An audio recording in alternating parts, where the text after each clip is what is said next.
السلام عليكم ورحمة الله وبركاته. وأيوة رجعنا لكم في حلقة جديدة من حكاية تشين. فعايزين كده قبل ما نبدأ تكسروا زر اللايك اللي تحت ده، وبعد كده تشتركوا في القناة وتصلوا على النبي وتفعلوا زر الجرس، وما تنسوش طبعا الكومنت المحفز عشان ده اللي بيساعدنا ان احنا ننزل كتير. وبدل ما نطول عليكم يلا بينا. طول بتنحني لتشين وبتقول له يا سيدي الشاب تشين، انت بجد راجل رائع جدا وانا استحالة ابدا لن انساك. وهو بيقول لها تقدر اللي انت تقوم، مش لازم اللي انت تنحني لي، بس انا لقيت ان معظم الطاقة الشيطانية اللي كانت جوه جسمك دخلت من قريب قوي. الطاقة دي ما جتلكيش من كذا سنة، دي طاقة حديثة جدا. وهي بتتصدم اول ما بتسمع الجملة دي وما بتكونش فاهمة، وبتقول له بس انا ما قتلتش اي حد من تحالف الدم الشيطاني من قريب. يبقى في حاجة واحدة بس، في حد مستمر اللي هو يبعت لك الطاقة الشيطانية دي على جسمك. لا ده مستحيل، انا عدى وقت طويل جدا من ساعة ما حاربت اي حد من تحالف الدم الشيطاني. فتشين بيقول لها مش ضروري اللي هي تكون اصابة معركة، وبيجي على كوباية الشاي بتاعتها وبيبدأ اللي هو يحط طاقة فيها،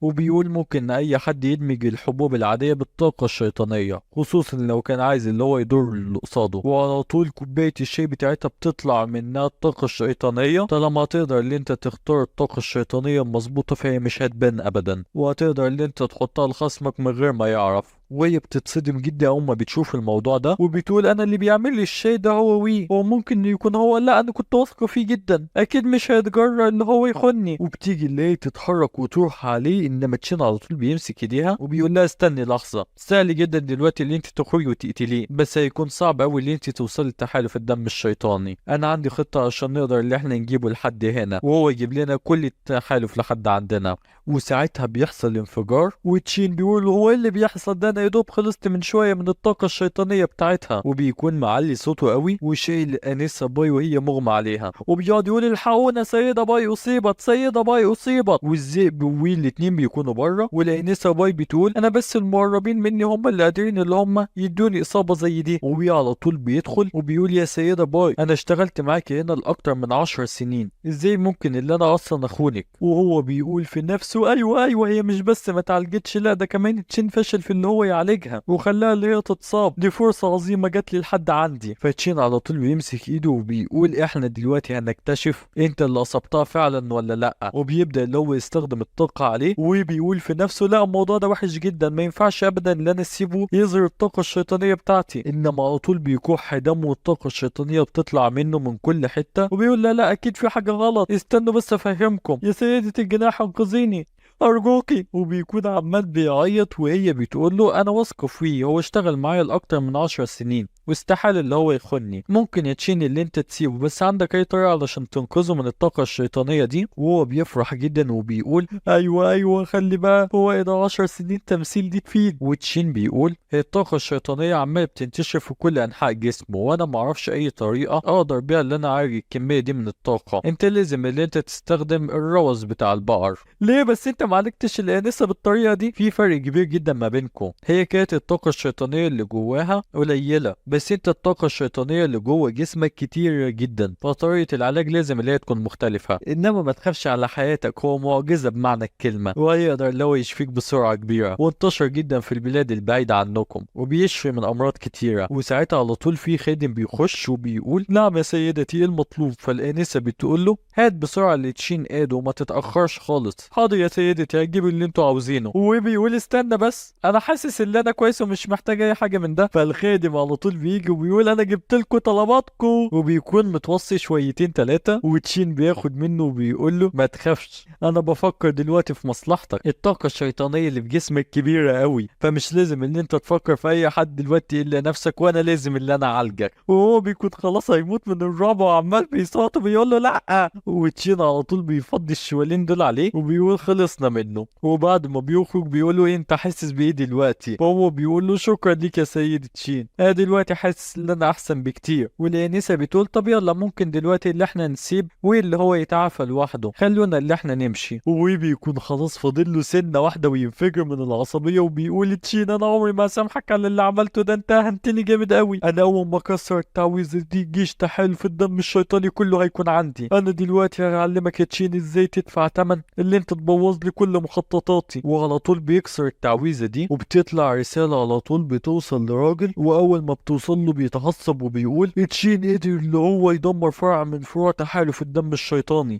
انا لازم دلوقتي اخد الجنود واروح بنفسي علشان اقطع جسم تشين ده الحتت. وتشين بعد كده بيكون قاعد في اوضه وبيقول بالرغم ان الحبايه دي تعتبر حظ كويس جدا، بس انا ممكن اللي استخدمها علشان اقدر اللي انا اطلع من مستوى الارض لمستوى السماء، انما هيكون الصعود دلوقتي لمستوى السماء كاني بستكشف الكون من اول وجديد، خصوصا اللي فيه كميه كبيره جدا من طاقه اللي تشي موجوده جوه الحبايه دي، وهيكون ليها استخدامات كتيره خصوصا بالنسبه لي. وعلى طول بياكل الحبايه وبيقول في نفسه انا هعرف استفاد من الحبايه دي جدا، وبيبدا اللي هو يتامل ويخرج كميه كبيره من الطاقه بتاعته وبتملى الاوضه كلها في لحظات، وبيعمل ساعتها بوابه فوقيه وبيقول بوابه الارض الابتدائيه افتحي، وعلى طول بينتقل لمكان تاني وبيقول انا اخيرا وصلت للمكان القديم ده، انا جيت لهنا دلوقتي مره تانية. واول ما بيبص لفوق بيلاقي حاجه غريبه وبيقول في هاله قديمه موجوده هنا، انما بالطاقه دي هعرف اللي انا هتعامل. وعلى طول بيبدا اللي هو يعمل طاقه بايديه وبيكون في نيزك وهو بيقدر اللي هو يوقفه، وبيقول على غير متوقع قوة الجسم ده مش وحشة قوي، مستوى الصقل بتاعه من المستوى المتوسط، وبالتدريبات بتاعتي وموهبتي ممكن اللي انا اقربه من مستوى الذروة، وهقدر اللي انا اطلع في المستوى بكمية كبيرة. وبيبدأ اللي هو يستخدم طاقة كبيرة، وبيقول بعد ما استخدمت كمية الطاقة دي مش هينفع اللي انا اكمل استكشاف عالم الارض ده، لازم اللي انا ارجع دلوقتي. وعلى طول بيرجع للأوضة بتاعته وبيقول في نفسه دلوقتي بعد ما قدرت اللي انا اعمل الاساسات بتاعتي كويسة جدا، فمش مهم عدد الاساد اللي هيجوا من تحالف شياطين الدم، هقدر ان انا اتصدى لهم واكيد هيرجعوا ميتين. وعلى طول باب الاوضه اللي هو فيه بيتفتح والانسه باي بتخش عليه وبتقول له تشين وي دلوقتي دخل وبتاع مع تحالف الدم الشيطاني، وتشين بيقوم وبيضحك وبيقول وي وي وي انت فعلا مستعجل جدا على نهايتك. وبيعدي يومين وبيجي قائد تحالف الدم الشيطاني للمنطقه دي وبيكون معاه عدد كبير من الجنود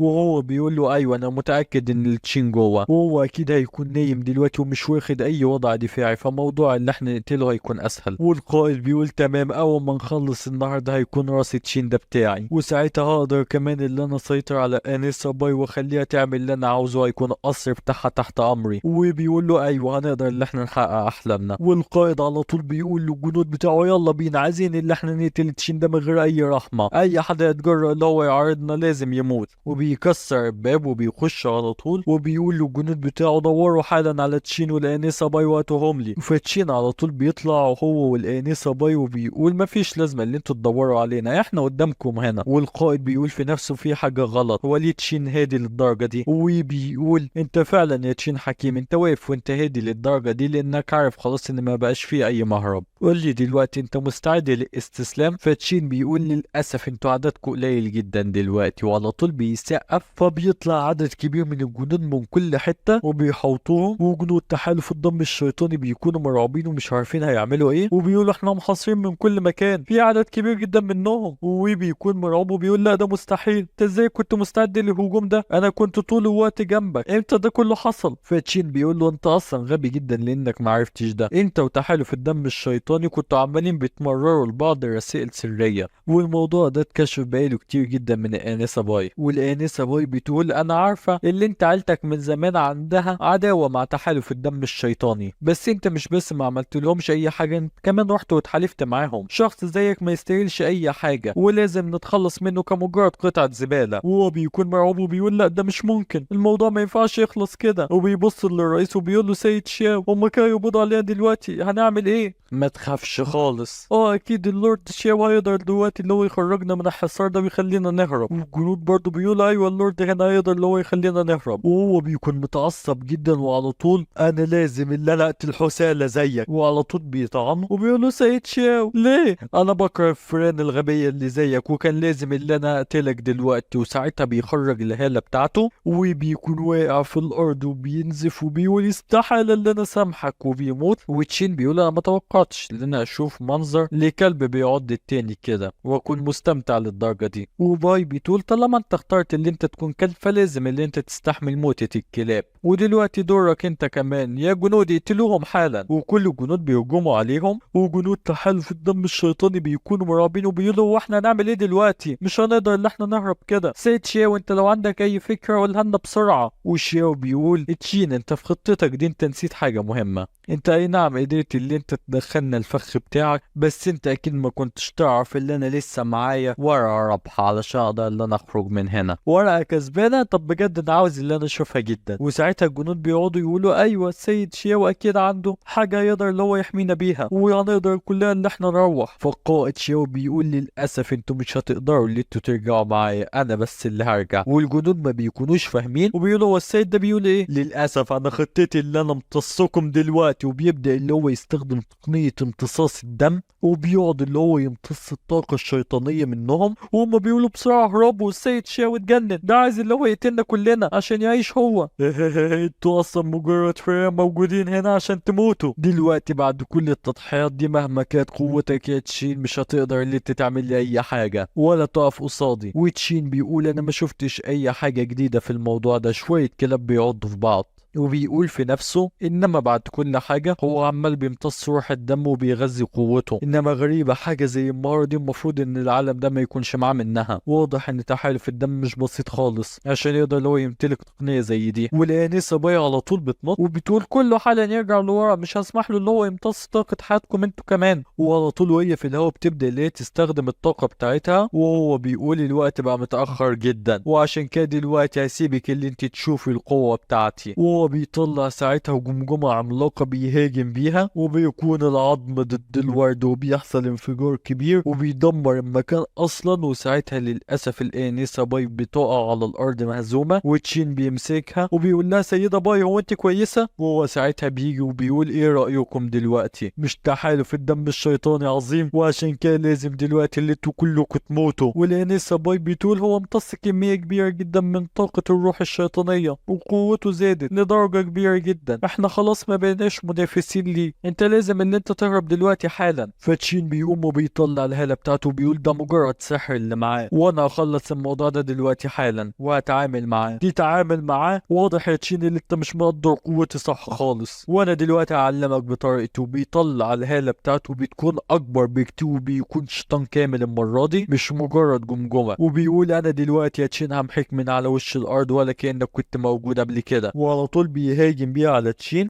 وباي بتقول لي تشين خد بالك. وتشين بينط في الهواء وبيبدأ اللي هو يجهز الهجمة بتاعته وبينزل بهجمة قوية جدا على الشيطان بتاعه. والولد بيكون مصدوم وبيقولوا ازاي ده ممكن يحصل. وساعتها تشين بيهجم عليه وبيطيره من مكانه وبيعمل بيه انفجار وبيكون واقع على الارض. وبيقول لا ده صعب جدا اللي انت تعمله بنفسك، اكيد استخدمت سلاح سحري، مستحيل اللي انت تعمل كده بقوتك بس. فتشين بيقول له المعلومات دي انت مش محتاج اللي انت تعرفها. وعلى طول بيقتلوا وبقية الحراس بتوعه بيكونوا كلهم مرعوبين وبيقولوا احنا قائدنا مات، احنا المفروض اللي احنا نعمل ايه دلوقتي، لازم اللي احنا نهرب حالا. انما الذئب على طول بالجنود بيحوطوهم وبيقول انا حظي ان لسه في مجموعة من الكلاب ممكن اللي اتسلى عليهم شوية بدل ما تشين بياخد كل متعة. يا جنود اعملوا دلوقتي مذبحة، انا مش عايز حد يطلع عايش. وبيبدأوا اللي هم يقتلوهم يمين وشمال. وتشين بيمسك السلاح بتاعه وبيقول عشيرة الشياطين الدم بتستخدم المهارة الأصلية لمهارة امتصاص الروح، مع ان المفروض المهارة دي ما تكونش موجودة في العالم ده. وبيقول في نفسه واضح ان العلاقة ما بين عشيرة شياطين الدم والشيطان اللي بيساعدهم اقوى مما توقعت، لدرجة لو هو يديهم معلومات سرية جدا زي دي. وساعتها باي بتيجي وبتقول له تشين هو ايه نوع السلاح ده؟ فتشين بيقول لها ده سلاح سحري لعشيرة الشياطين هما بيستخدموه، ده برضو كان مع محارب العظم اللي انا هزمته. بالمناسبة انا بفكر دلوقتي ان انا اروح لقاعدة شياطين الدم وابدأ اللي اتسلل هناك واتجسس عليهم علشان اعرف اي معلومات جديدة. انت مجنون، انت عايز تروح فين؟ والزب بيكون جنبها وبيقول تشين خلي بالك هيكون في عدد كبير جدا من الحراس موجودين هناك، ده غير القائد اللي هتكون قوتهم عالية جدا، ده زائد اللي انت على راس قائمة المطلوبين هناك، الموضوع هيكون خطير جدا. بطلوا تقلقوا عليا انتوا الاتنين، طالما انا اخدت القرار فانا متأكد منه وعارف ازاي هعمله. باي انا احتاج دلوقتي اللي انت تعملي لي معروف، انا عايز ان كل الاخبار اللي حصلت هنا دلوقتي تنتشر في كل مكان وكل الناس تعرف كل اللي حصل. حاضر انا انشر كل الاخبار. وبعد كده تشين بيروح للزيب وبيقول انا عايز اشكرك جدا اللي انت جبتني هنا وفضلت معايا كل ده، خلوني لا اشوفكم بعد ما يخلص موضوع تحالف الدم الشيطاني ده. والزيب بيقول انت مش محتاج اللي انت تتكلم كتير، انا فاهمك، انا عارف اللي بقوتي حاليا هبقى بس مجرد عائق بالنسبه لك، طول ما انا كنت عمال بشوفك انت وقوتك وقفزاتك العظيمه في المستوى كنت بحس ان انا عاوز اللي انا اروح وادور على طريقه علشان ازود قوتي واحتاج اللي اعمل ده لوحدي. لي. طب خلص تمام، ومهما عدى وقت انا مش هنساكم ابدا انتوا الاتنين، ما حدش فيكم ينساني. والزيب بيقوله خد بالك من نفسك كويس يا تشين. وباي بتقول هو انت هتمشي دلوقتي؟ ايوه انا همشي دلوقتي علشان عايز اخلص الموضوع ده، بس في الغالب انا حاسس ان احنا هنشوف بعض تاني. وبينط وبيقول لهم خلي بالكم من نفسكم. وهي بتكون واقفه وعماله بتتفرج عليه وبتقول في نفسها هو احنا اما نقابل بعض مره كمان هنقدر ان احنا نفضل واقفين جنب بعض كده زي النهارده؟ لايك كومنت شير واشتركوا في القناة وصلوا على النبي وفعلوا زر الجرس وسلام.